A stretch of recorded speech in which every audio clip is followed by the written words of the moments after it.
혹시 들어보셨어요? 저는 사실 몰랐는데 주변에서 그러니까 치과 의사가 아닌 사람이 먼저 치과 이거 괜찮냐 이렇게 연락을 받긴 했어요. 그래서 제가 찾아보니까 엄청나게 연구를 많이 했더라고요. 근데 원래 연구를 계속 했어요. 계속 치아를 우리가 어떻게 만들어 보자. 그래서 네. 나라별로 좀 접근 방식이 달라요. 유럽 같은 경우는 치아를 밖에서 만들어서 심자, 그러니까 이런 개념이고, 네, 네. 지금 뭐 일본에서 하는 거는 새로 나게 하자, 약간 그런 개념이거든요. 네. 저는 생존의 위협을 안 느끼셨어요? 저는 그거 보자마자 그 치아도 어차피 제 고객님이거든요. 오히려 임플란트를 한 번 심어놓으면 충치도 안 생기잖아요. 아 그렇죠. 이거는 근데 앞으로 새로운 고객이 창출되는 건데 굳이 부정적으로 볼 필요가 있을까? 보시면 제목에 일본 치아 재생약 세계 최초 개발 주목 그렇게 돼 있어요. 네. 오, 대단해 보이는데 그 아래 보면 선천성 무치증 치료 효과 오는 9월 임상 예정. 선천적 무치증이라고 하면 태어날 때부터 이가 안 나는 사람들, 그 사람들을 위한 약이에요. 이거는 그러니까 우리가 임플란트 해야 되는데 이걸 재생시키는 게 아니고 지금 단계에서는 엄청나게 소수의 인원을 타겟으로 한 거예요.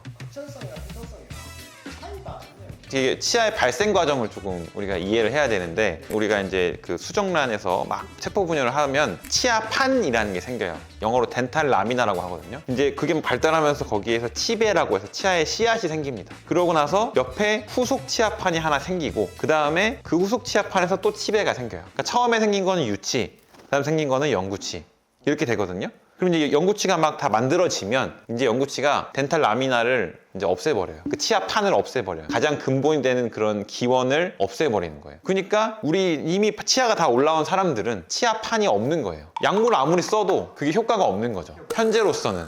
네.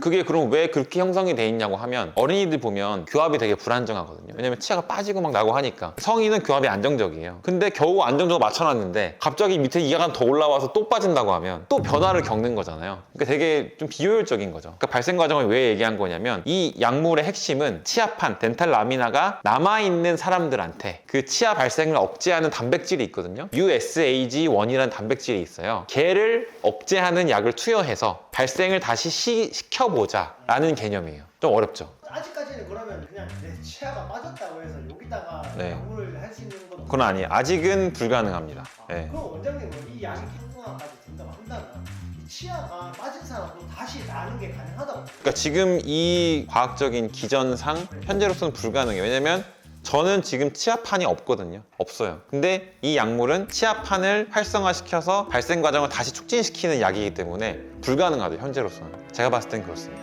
두 번째 문제는 이 USAG1이라는 단백질이 기능이 여러 가지 기능이 있어요. 치아에만 작용하는 게 아니고 뼈에도 작용하고 뭐 신장에 여러 가지 기능이 있단 말이에요. 근데 이 치아 하나 다시 발생시키자고 해서 그거를 다 막아버리는 약을 넣으면 다른 데 문제가 생길 수 있는 거예요. 암이라는 게 죽지 않고 과하게 생기는 게 암이거든요. 우리 몸에는 계속 암세포가 생기고 우리 면역세포가 암세포를 죽이는, 암세포를 억제하는 기능을 가지고 있어요. 근데 USAG1이 아까 억제하는 애라고 했잖아요. 네. 억제하는 애를 없애버리면 과하게 뭔가 될 수가 있죠. 오히려 어떤 종양의 발생도 높아질 수도 있다라는 이제 말이 또 있더라고요. 근데 단순히 그냥 그런 단면적인 면만 보면 안 되겠네요. 네네. 그래서 뭐 주사로 놓니 국소도 하니 그 얘기가 나오는 것도 다른 데 부작용이 있을 수 있어서 그래요. 그러니까 이거 치아 나겠다고 암 생기면 안 되잖아요. 그렇죠? 네. 이게 신약이 나오면 수가가 좀 비싸지 않을까요? 그럴 것 같아요. 엄청 비싸겠죠. 신약들이 막 항암제 중 신약 이런 거 비싼 게 타겟팅하는 약물들이 있어요. 여기에만 작용해라. 그런 게 엄청 비싸거든요. 근데 아까 제가 USAG1이 여러 군데 있다고 했잖아요.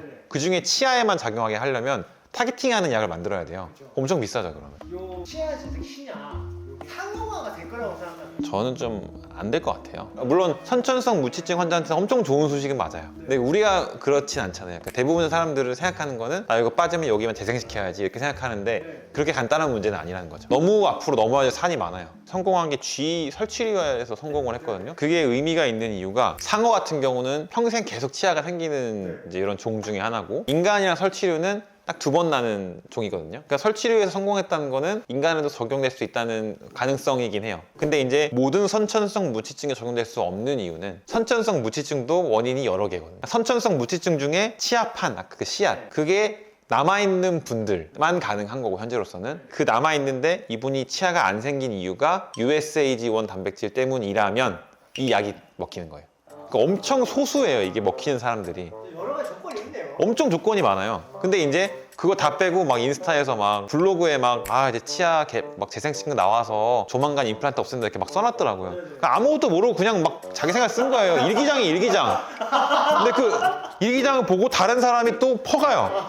그럼 또 자기 일기 쓰는 거예요. 막 나중에는 그냥 내용이 하나도 없어요. 자기 감상문 써놨어요. 네. 그러면 안 돼요. 네. 팩트를 전달해야 되지. 그러면 이 신약 자체는 이게 나오기까지는 먼 얘기고 네. 나온다 한두 개 일반적인 사람들한테는 쓸 일이 없다. 네, 선천성 무치증 환자한테는 엄청 좋은 소식이고 일반적으로 치아가 다 있는 후천성 무치증인 분들한테는 아직은 임플란트가 더 나을 수도 있다. 우리는 해당 안 된다. 치아 관리 잘해야 된다. 네, 잘해야 된다. 네.